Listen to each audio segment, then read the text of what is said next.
এত গরমে বাপ বেটার দুজনেরই স্পাইসি স্পাইসি খাবার খেতে ইচ্ছা হয়েছে। আমি বললাম এত গরমে বানাতে পারবো না, আবার মাংস হবে রাত্রিবেলায়, দিনের বেলায় হয়নি। কিন্তু কিনে নিয়ে এসেছে। আবার দেখো আমাদের এখানে না এই এটাও ভালো করে, ফিশ ফ্রাইটাও ভালো করে।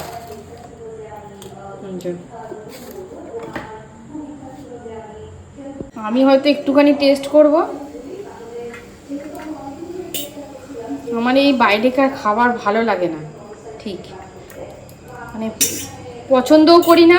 প্রথমত কাঁড়ে পড়ে খাই যেটুকু খাই, আর আমার ঠিক ভালোও লাগে না, জানি না কেন। ওই টাইফয়েড হয়েছিল, তারপর থেকে আর যেটুকু আসক্তি বেঁচেছিল সেটুকু আসক্তি আমার চলে গেছে। যেখান থেকে হয়তো 2 চামচ নেবো, এটা একটু ঠুকরে নেব টেস্ট করার জন্য।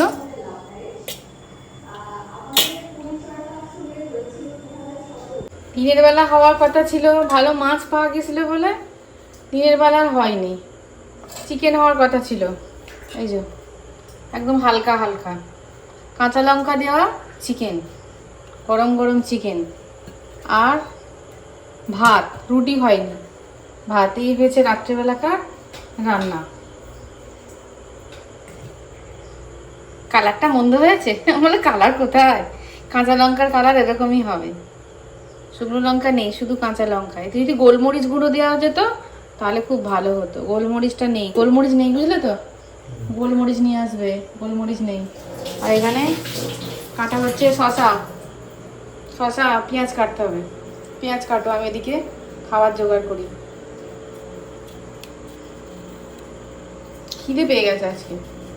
ছুরিটার ডগাটা ভেঙে দিয়েছে, কি করে যে ভাঙলো ভগবান জানে। কার কীর্তি, বৌদি কি ঠকাস করে রেখেছে দিয়ে ভেঙে ফেলেছে নাকি? স্বীকার তো করবে না কেউ। কত বেদলাচ্ছ গো, তো মাংস সব চলে যাচ্ছে। না মানে দেখো সব বেদলাচ্ছ, আমি হলে বলতে সব তো বেদলাচ্ছ।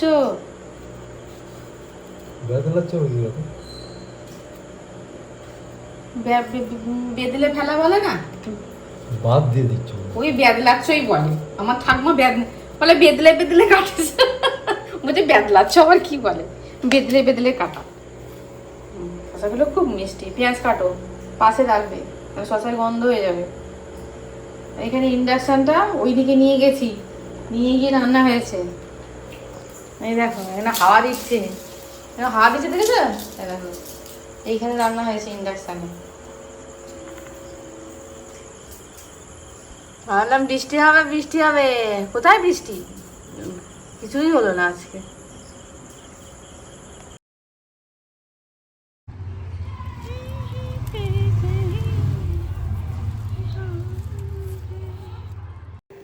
এটা পরের দিন সকাল বন্ধুরা, অর্থাৎ বুধবার সন্ধ্যা থেকে ভিডিওটা আরম্ভ করেছিলাম। ভাবলাম একটুখানি রাত্রেবেলা গল্প সল্প করে তারপরে পরের দিনে আসব, কিন্তু আর সময় হলো না। মানে সময় হলো না বলতে একটু সকাল সকাল শুয়ে পড়েছিলাম, ওই জন্য তোমাদের সঙ্গে একটু গল্প করা হলো না। দিনের বেলায় প্রচণ্ড গরম, তড়ি ঘড়ি করে রান্নাবান্না করে নিয়ে তারই মধ্যে যেটুকু পারি তোমাদের সঙ্গে আমি ভিডিওটা শেয়ার করি। গামছাটা রেডি করে রাখছি, কেননা নিচেকার ঝাঁটটাট দিয়ে নিয়েছি, কেন বৌদির আশা করতে থাকলে বৌদি আসবে সেই 7:30 7:40 নাগাদ। তোমার নিচেতলা ঝাঁট দেবে, তারপরে ঘর মুছবে, তারপরে আমি ঠাকুর পুজো করতে যাব, সেই আশা করতে থাকলে আজকে বৃহস্পতিবার দেরি হয়ে যাবে। ওই জন্য আমি নিচেতলার সমস্ত ঝাঁটটাট দিয়ে নিচে, নিচেতলার কাজ হয়ে গেছে। ওপরতলা মোটামুটি পরিষ্কার করে এসেছি। তারপরে ভাবলাম গত দিন বিছানাটার চাদরটা পাল্টাবো ভেবেছিলাম, মানে অর্থাৎ বুধবার দিন উপরতলা পুরো ডিপ ক্লিন করি, চাদরটা ভেবেছিলাম পাল্টাবো।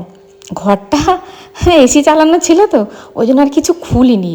মানে আমি মনে মনেই ঠিক করেছিলাম যে ঘরটা ঠান্ডা থাকতে থাকতে আমি ওপরতলার বিছানাটাকে পাল্টে নেবো। তখনই ভাবলাম পাল্টে নিই, তারপরে না, নিচেকার কাজগুলো আগে সারি, এটা বেলাতেও করা যাবে, কেননা বাসিটা তো থাকছে না, বাসিটা তো তুলে নিচ্ছি, পরে পাল্টে দেবো। তারপরে ভাবলাম হাতে যখন একটুখানি সময় আছে তখন একটুখানি পাল্টেই দিই, পাল্টে দেবো। আর এখন মানে কি বলবো, নতুন নতুন বিছানার চাদর একদম পাতবো না। এখন দেখবে জামা কাপড়ও একটুখানি যেগুলো পুরনো পুরনো হয়ে গেছে সেগুলো পরতে ভালো লাগে, বিছানার চাদরও দেখবে যেগুলো একটুখানি পুরনো পুরনো হয়ে গেছে, নরম সরম হয়ে গেছে, সেগুলো বিছানায় পেতে শুতে ভালো লাগে। আর সাদা চাদর, তোমরা অনেকেই বলেছো শ্রাবণী তোমার দেখে সাদা চাদরে শুতে শুতে এমন অভ্যাস হয়ে গেছে এখন আর কালারিং চাদর ভালো লাগে না। আমারও ওরকম হয়ে গেছে জানো, এগুলো এক ধরনের ছোঁয়াচে রোগ। ওই যে প্রভুর ছিল সাদা না হলে শোবে না, বলে সাদা চাদরে নাকি ঘুমোতে যেতে দেরি হলো, ঘুম আসতে নাকি ওর দেরি হয় না। তা আমার সাদা চাদর পেতে পেতে পেতে পেতে এমন অভ্যাস হয়ে গেছে আমার এখন খুব একটা কালারিং চাদর ভালো লাগে না। তবে সাদা মেনটেন করা খুব কঠিন। গতকাল এই সোফা চাদরটা পাল্টাবো ভেবেছিলাম, পাল্টানো হয়নি। আর এখানে একটুখানি ফুল টুল দিয়ে সাজিয়ে রাখবো ভাবছি, কিন্তু না, আগের কাজটা আগে করি। আজকে তো লক্ষ্মীবার, আজকে একটুখানি সময় মতো না পুজো করলে না মনের মধ্যে একটা খচখচ করে। তুমি যতই পরিশ্রম করো না কেন, তোমার রিটার্ন যদি সংসার নাও দেয়, সঠিক জায়গায় পরিশ্রম আর আধ্যাত্মিক ভাব তোমাকে জীবনে রিটার্ন দেবেই দেবে। সুপ্রভাত, কেমন আছো সবাই? বংশ্রাবণী নতুন একটা ব্লগে তোমাদের সকলকে স্বাগত। প্রচণ্ড গরম ভাই রে ভাই, সবাইকার মুখে একই কথা, শুনে শুনে পাগল হয়ে যাবে। যারই মুখের দিকে তাকাচ্ছি সেই বলছে, ও শ্রাবণী মাতবো না মনে হয়, কি গরম পড়েছে বলো তো। কোথায় গরম পড়েছে? আমি তো আজকে লেপটা রোদে দিয়ে এলাম রাত্রেবেলা গায়ে দেবো বলে, যে যেরকম পাচ্ছে কিল্লি করছে, মানে হাসি মজাক করছে, বলছে হ্যাঁ হ্যাঁ দেখো কি কষ্ট, বাপরে। আমি গতকাল, আজকে যেহেতু বৃহস্পতিবার লক্ষ্মীবার, আমি গতকাল রাত্রেবেলা অ্যালার্ম দিয়ে রেখে দিয়েছিলাম যে একদম পুরো 4:45 অ্যালার্ম দিয়েছি, উঠতে উঠতে 5টা। আর সকাল সকাল গতকাল শুয়েও পড়েছিলাম, কেননা সকাল সকাল না শুলে সারাদিন তো একটু শুতে বসতে পারি না। সকাল সকাল না শুলে ক্লান্তিটা যাচ্ছে না, এই যে প্রচণ্ড ঘাম বেরিয়ে যাচ্ছে, এই ক্লান্তিটা যাচ্ছে না। যাদের এসি আছে তো ভালো, আর যাদের এসি নেই খুব কষ্ট। তাদের দেখবে এই ভোরের দিকে একটু ঠান্ডা যখন হয়ে যায় তখন একটু ঘুমটা আসে, রাত্রেবেলা এপাশ ওপাশ। একদিন তো ছিল না আমার, আমি জানি, এপাশ ওপাশ করে তবে ভোরের দিকটায় ঘুম আসতো। তবে হ্যাঁ, আমাদের এখানে এইরকম ছিল না জানো তো। আমার এই সামনের বিল্ডিংটা, বড় রকমের বিল্ডিংটা, এই আগের যে হেড টিচার এসেছিলেন উনি বড় রকমের বিল্ডিংটা করে দিয়ে গেলেন, দিয়ে আর হাওয়াটা পুরো চেপে গেল। নাহলে আমাদের এখানটা পুরো, মানে কি বলবো, কোনো দিন এসি নিতে হবে আমরা কোনো দিন ভাবিনি যে এসি নিতে হবে। তোমরা বলবে হ্যাঁ এসি নিতে হবে, ভাবিনি না, একটা ক্যালেন্ডার পর্যন্ত রাখা যেত না, এত হাওয়া দিত। কেননা এই যে সামনে আমার স্কুলটা আছে, স্কুলটার পরেই তো ফাঁকা মাঠ, দুয়ারা মাঠ, একটা পুরো গোটা গ্রাম যতখানি জায়গা হয় ততখানি জুড়ে মাঠ। তারপরে হাওয়াটা যাবে কোথায়, যেত কোথায়? হাওয়াটা তো ডিরেক্টলি আমার বাড়িতে আসতো, সে পুরো ব্লক করে দিলেন তো। হ্যাঁ, কিছু করার নেই, যেটা কপালে তোমার আছে দুর্ভোগ, সেটা যে কোনো না যে কোনো দিক দিয়ে তোমার কাছে আসবে। তা আমি গড়িমসি আজকে করিনি, উঠে পড়েছি। দেখো ঝপাং করে উঠতে পারি না, মিনিট 10 আমাকে এই বিছানায় বসে থাকতে হয়। বসে দেখতে দেখতে আমি ঘাড়ের ব্যায়ামটা করে নিই, ঘাড়ের ব্যায়ামটা আর হয় না। ওই পরে যোগা করতে গিয়ে, প্রাণায়াম করতে গিয়ে ঘাড়ের ব্যায়ামটা স্কিপ করে যাচ্ছে। তারপরে দেখছি ভারী জিনিস তুললে আমার যে হাতটা বাড়া আছে লাগছে, গল্প হয়ে যাচ্ছে অনেকক্ষণ।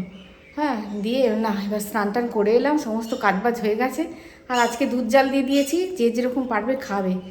দোর্স আম কলা চিড়ে আছে, হ্যাঁ একটু দই পাতিয়ে রেখে দিয়েছি, মিষ্টি দই পাতিয়ে রেখে দিয়েছি। অল্পই দুধ ছিল, ওতে একটু আমুল দিয়ে একটু পেতে রেখে দিয়েছি, দই চিড়ে। হ্যাঁ, সেই দিনকে দই চিড়ে খেয়েছি, লোভে পড়ে গেছি। দিয়ে আজকেও ভাবছি একটু দই চিড়ে খাবো। হেমালক্ষ্মী আজকে একটু দই চিড়ে খাবো মা, তুমি যেন দেখো। দই চিড়ে খেলে না খুব ভালো লাগে খেতে, অম্বল হয়ে যায়। চলো, আমার খাওয়ার চিন্তা পরে হবে, ওদের খাওয়ার চিন্তা মিটিয়ে দিয়েছি, এইবার মা লক্ষ্মীর ঘরে যাব। হ্যাঁ, আর এদিকে গোপালের এই দুটো জামা, হ্যাঁ শুধু আমার ভালো আছে, মানে নতুন দুটো ইয়ে করেছি, আর একটা 3টে। হ্যাঁ, সাদাটা নিয়েছি। গরমকালে সাদা জিনিস আমরা পরলে কি হয়, গরমটা কম করে গোপালের জন্য, ওই জন্য সাদা জিনিসটা নিয়েছি। আরও 2-4টা এরকম ঘাগড়া জাতীয় জামা আমাকে কিনতে হবে। আগেকার জামাগুলো ওই তলাকার লেসগুলো সমস্ত ছিঁড়ে গেছে, ছিঁড়ে গিয়ে সুতো বেরোচ্ছে, ওইগুলো কিনতে হবে। তাহলে চলো ওই যে আচ্ছা সিঁড়ি নিই। খুব সুন্দর একটা পাতা পেয়েছি, খুব সুন্দর, এত নিখুঁত পাওয়া যায় না। খুব সুন্দর একটা পাতা পেয়েছি। ওমা, এই যে তুলসী পাতাও তুলেছি, আর রোদেতে খুব একটা বেশি তুলতে পারিনি, এগুলো প্রভু তুলেছে। আমি তুলসী পাতাটা আর আমের শাখাটা নিয়ে এলাম, কিন্তু দুটো গোলাপি ফুল তুলতে হবে, গোলাপি জবা তুলতে হবে। একটা হলুদও ফুটেছে, দেখি কোনটা তোলা যায়। সব মোটামুটি রেডি, সব একদম পিলসুস মিলসুস রেডি করে নিয়েছি। এবার চন্দন বাটবো আর প্রদীপ সাজাবো। আজকে মায়ের জন্য কিছু কিছু দিতে পারবো না, আম আর শশাই দেবো। একটু মিষ্টিও আনতে পারিনি আজকে, সব বেরিয়ে গেল কলকাতা, আর বলবো আর বলাও হয়নি। চলো টুকটুক করে ফেলি। ওরা না বেরিয়ে না যাওয়া পর্যন্ত আমি কিচ্ছু করতে পারছিলাম না। সামনে দেখছো পয়েন্টসেটিয়াটা কাটার সময় হয়ে গেছে, আর প্রভু নয়নতারাগুলোকে সব সামনে নিয়ে চলে এসেছে। 5টা নয়নতারা চেয়েছিলাম, তার মধ্যে একটা নয়নতারা বাঁচাতে পারা যায়নি। তার মধ্যে 4টের মধ্যে 2টো একই রকম কালার হয়েছে, আবার 2টো একই রকম কালার হয়েছে, সেটা তোমাদের গতকাল দেখালাম। অনেক কটা নিলে, হ্যাঁ দেখেছো আমাকে বকুনি খেতে হতো। হ্যাঁ এখানে ওখান থেকে নেওয়ার দেখেছো, এই একটা জায়গা থেকে নিই অন্য জায়গা থেকে ওটা নিয়েছি। যাই হোক চলো ফুল টুলগুলো তুলে নিই। এইবার রোদটা ভালো রকম উঠছে, তবে রোদ তো প্রতিদিনই উঠছে। একটু মেঘলা মেঘলা করে থাকলে মানুষের একটুখানি কষ্ট কম হয়। গোলাপি ফুল ফুটেছে, বললাম আজকে অনেক কটা গোলাপি ফুল ফুটেছে। ওরে মাকেও দেখো, 2টো হলুদ জবা ফুটেছে। তবে এটা ওই যে লক্ষ্মী জবাটার মতো হলুদ না, এটা একটুখানি ফ্যাকাশে হলুদ। আর এদিকে অনেক কটা গোলাপি ফুল ফুটেছে। ওকে বলেছি ওই যে সাদা এটা দেখছো ফুরুষটার পাশে যদি গোলাপি ফুরুষ নাও আনতে পারি, আমি বলেছি এই গোলাপি একটা গাছ যদি বসিয়ে দেওয়া যায়, হ্যাঁ তাহলেও দেখতে ভালো লাগে। ভালো লাগবে না? ভালো লাগবে। আমি বলেছি এটা তো টবে হচ্ছে বলে ফুলটা কম দিচ্ছে।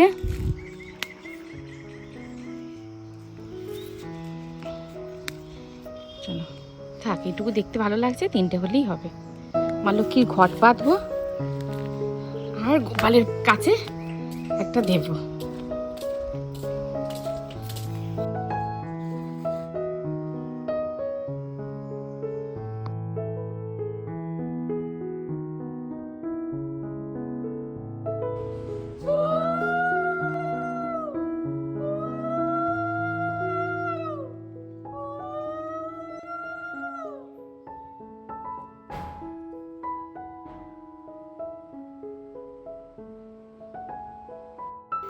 এক বন্ধু অনেক দিন ধরে কমেন্টস করছো যে ঘট পাতার নিয়মটা একটু বলো না, মা লক্ষ্মীর ঘট পাতার নিয়মটা একটু বলো না। আমি তো ঘট পাতার প্রায় যতগুলো নিয়ম জানি বলেছি, তবে আর কিছু কিছু বাকি আছে, সময় সাপেক্ষ অনুযায়ী আমি বলবো। কি নিয়মটা একটু বলবে বন্ধু, কি নিয়ম তুমি জানতে চাইছো? ঘট পাতার মন্ত্র সে তো বলে দিয়েছি, ডেসক্রিপশন বক্সে লিখেও দিয়েছি, একবার নয় 2বার করে লিখে দিয়েছি। আমি বুঝতে পারছি না তুমি কি বলতে চাইছো, একটুখানি পরিষ্কার করে বলো। যদি আমার সাধ্যের মধ্যে জানা থাকে তাহলে আমি অবশ্যই বলবো।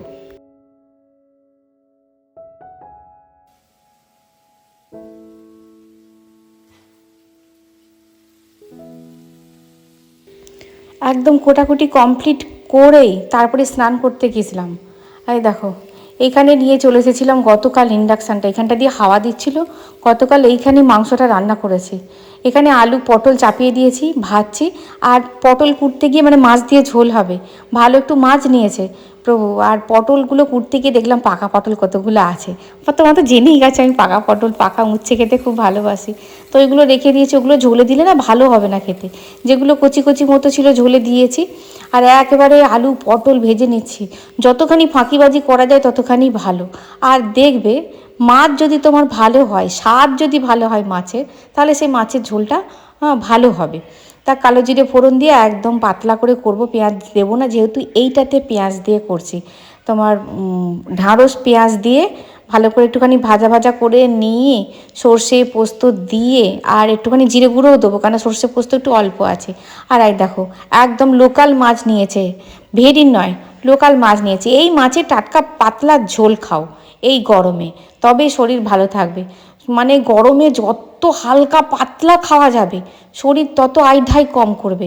আর শরীরের মধ্যে যদি তুমি রিচ জিনিসটা মানে দিতে থাকো না, তাহলে গরমে বেশি কষ্ট হয়। আমি প্রভুকে বলে দিয়েছি, প্রভু তোমার 1 পিস মাছের ঝাল আমি করে দেবো, কিন্তু আজকে আমি ঝোল করব। গরমের চোটে কানের গুলোকে খুলেই দেখালে না, আমি দাঁড়াও তাহলে কানের গুলোকে একটু খুলে দেখাচ্ছি।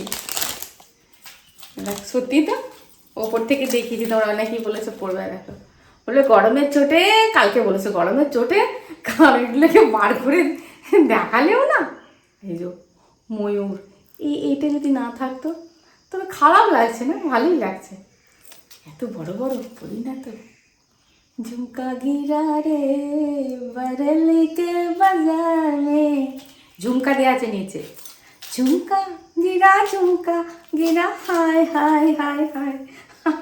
এত গরমে আর গান পাচ্ছে না, মনে হচ্ছে ফ্যানের তলায় ছুটি, বুঝলে। চলো রান্না বান্না অর্ধেকটা হয়েছে, অর্ধেকটা করবো, দুটো খাই আগে, খিদে পেয়ে গেছে। খেয়ে যা। একদম কাঁচা লঙ্কা দিয়ে ঢ্যাঁড়সের ঝাল, একদম অল্প তেল দিয়েছি, আর মাছের ঝোল কালো জিরে ফোড়ন দিয়ে, যে কটা ভালো পটল ছিল, পাকা পটল বাদ দিয়ে ভালো পটল দিয়ে, আলু দিয়ে, মাছ আর তোমার জিরে দিয়ে, জিরে বাটা, আজকে জিরেটা কিন্তু বেটে দিয়েছি, হ্যাঁ দিয়ে হয়েছে ঝোল। আদা জিরে বেটে দিয়েছি, শিলটা ওইখান থেকে ধুয়ে তুললাম, কদিন শিলে বাটা হয়েছিল, তাহলে বেটে নিই।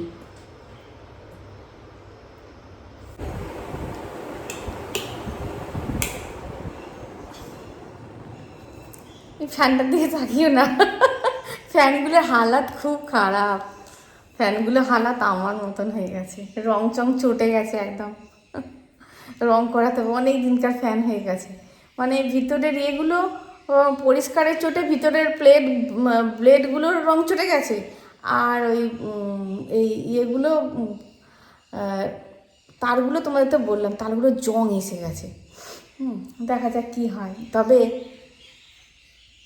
যতদিন তুমি সার্ভিস দিতে পারবে ততদিনই তোমার মূল্য, রং চটি জায়গার যাই যাক, ও সার্ভিস যতদিন দিতে পারছে সংসারে, ওর ততদিন মূল্য আছে, ঘুরতে পারছে, ও হাওয়া দিতে পারছে ঠান্ডা, এটা মানে মূল্য ততদিন থাকবে। যন্ত্রই বলো আর মানুষই বলো, যতদিন তুমি সংসারকে দিতে পারবে সংসার ততদিন তোমাকে মূল্য দেবে, আর যখন তুমি দিতে পারবে না তখন জানি না কী হবে, ভবিষ্যতের কথা ভাবি না। অত বেশি না ভাবাই ভালো নয় কি, অত যুক্তি তর্ক দিয়ে ভাবার কি দরকার এত গরমের মধ্যে, আর কোনো ভাবার দরকার নেই। সবাইকার মুখে এক কথা, কি গরম কি গরম কি গরম, গরম পড়বে বলেছিল, সে তো গরম পড়বে।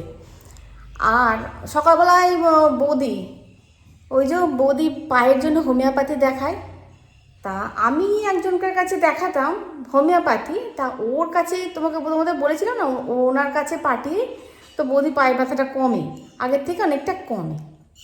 বটিটা তোলা হয়নি ওখান থেকে, বটিটা কেমন লাগছে দেখতে, হ্যাঁ বটিটাকে তুলবো, অনেক কটা কাজ ছোটো ছোটো বাকি আছে, না ভিডিওটাকে শেষ করি, দিয়ে গা ধুতে যাবো। কোথা থেকে কোথায় চলে এলাম, দিয়ে বৌদি বলছে তুমি, আর ওই যে ডাক্তারকে বৌদি দেখিয়েছিল, ওই ডাক্তারবাবু আবার রিটায়ার্ড হয়ে গেছেন, মানে বৌদি দেখাতো হসপিটালে, আমি দেখাতাম চেম্বারে, কিন্তু অত টাকা দিয়ে দেখানো সম্ভব নয় বলে ভালো ডাক্তার বলে, আমি তুমি হসপিটালে বসে তো তুমি দেখাতে পারো, অনেকেই যায়, তো হসপিটালে এতদিন দেখাচ্ছিল, তা হসপিটালে রিটায়ার্ড হয়ে গেছেন ডাক্তার, তা ওই সেইবার কোন চেম্বারে বসবে এখন, সেই আগের যে চেম্বারে মানে বসতেন ওই চেম্বারে বসেন কিনা সে তো আমি প্রেসক্রিপশান কোথায় পাঠিয়ে দিয়েছি, সেই মানে রান্না করছি আর একটু করে আবার প্রেসক্রিপশান করছি, একটু খোঁজো না, প্রেসক্রিপশানটা দেখো না যদি পাও, হ্যাঁ আমি যে দাঁড়া ওইখানে তো বসতেন, এখন বসেন কিনা আমি জানি না, দিয়ে প্রেসক্রিপশান খুঁজে হ্যাঁ যাই হোক প্রেসক্রিপশান পেয়ে নামটাকে লেখালাম, তবে শান্তি হলো, একটু করে বসছি আর একটু করে কাজ করছি, একটু করে বসছি আর একটু করে কাজ করছি। এই কাজটা আমাদের বড়েরা দিয়েছিল, বাড়ির কাজটা, আমরা তো কাজ পেয়েছি বিয়ের পর একটা পার্মানেন্ট কাজ, রিটায়ার নেই আমাদের, পেনশন নেই আমাদের, রিটায়ার নেই আমাদের, ডিএ নেই আমাদের, 7 পে কমিশন নেই, এদের 7 পে কমিশন হবে। মাকে বলছি মা হ্যাঁ এবার একটুখানি, মা বলছে কবে হবে একটুখানি, এবার একটু তোমার পেনশনটা বাড়বে, মা কি খুশি। তো যাই হোক, আমাদের কিছু নেই। দিয়ে অন্য কোনো চাকরি যদি হতো তাহলে ছাঁটাই হয়ে যেত। এই যা একটু করে কাজ করছি আর একটু করে ফ্যানের তলায় এসে বসছি, যদি অন্য কোনো জায়গায় কাজ করতাম বলতো বিদেয় হও, তোমাকে কাজ করতে হবে না, তুমি ফ্যানের তলায় তুমি 14 বার এসে বসছো, তুমি বিদেয় হও, তোমার মতন কর্মচারীর দরকার নেই, এটাই বলতো। তো কিচ্ছু করার নেই, কিচ্ছু করার নেই। প্রভু পরশুদিন কলকাতা গেছিলো, বলছে জানো হাওড়াতে, বলছে কি বলবো, বলছে একজন তো অসুস্থ হয়ে অজ্ঞান হয়ে পড়ে গেল দড়াম করে, তার বলছে সে এবার ট্রেন চলে এসেছে, বলছে এবার সে কি মরলো কি বাঁচলো আমি বুঝতেও পারলাম না। আর হাওড়া মানে কি বলবো, হাওড়ার প্ল্যাটফর্মটা বলছে ওইখানটা মানে বলছে দম বন্ধ হয়ে যাবে, একে তো মানুষের চাপ চারদিক থেকে। আর বলছে কী কষ্ট হচ্ছে বাপরে, অজ্ঞান হয়ে গেল। আর একটা মেয়ের বলছে শ্বাসকষ্ট। এই সময় যদি ব্রিদিং প্রবলেমটা হয় তাহলে অবশ্যই একদম চুপচাপ কাজকর্ম ফেলে রেখে দিয়ে চুপচাপ ফ্যানের তলায় বসে পড়বে, একদম হালকা অল্প অল্প করে সিপ করে জল খাবে, চুপচাপ ফ্যানের তলায় বসে পড়বে। হ্যাঁ, আর এই গরমে আমার ছেলেটাকে পাঠাচ্ছে খেলতে, ওর বাবার সঙ্গে এই নিয়ে ঝগড়াঝাটিও হচ্ছে আমার। বলে কিচ্ছু হবে না, কিচ্ছু হবে না। আমি বলছি না, আমি আজকে বলেছি তুই বিকেলের দিকে খেলতে যাবি, এই 3টে থেকে যে খেলাটা থাকে ওটা খেলতে যাবি। তাহলে ভিডিওটা এই পর্যন্ত, দেখা হয়েছে পরের ভিডিও। খুব ভালো থাকবে, খুব সুস্থ থাকবে। আজ বন্ধুরা টাটা। গান শোনাবো, একটু ঠান্ডাটা পড়ুক, গান শোনাবো।